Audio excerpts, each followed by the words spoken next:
صوفی میگویند صوفیا ما ترک دنیا کردیم. استاد عبدالظاهر دایی 1 دقیقه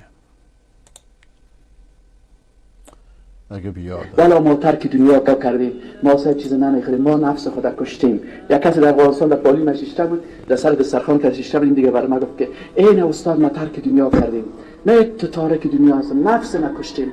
من خوشحال شدم که تازی در سر دسترخوان نشستم، گفتم میخواد ترک دنیا کرد، من گوشت موش نمیخورم، احمق همین گوشت خدا خود مرا میده. یک وقت سعی کردم که همین نیم غوری را که تو گوشت موشش خورد، من اصلا کردم مزاق کردم، گفتم حالا بازی ما تصمیم دارم که ترک دنیا بکنم.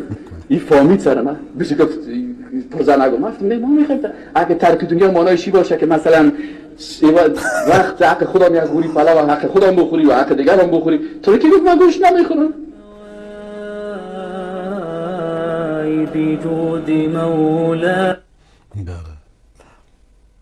اگه ترک دنیا اینطوریه همه ترک دنیا بکنن.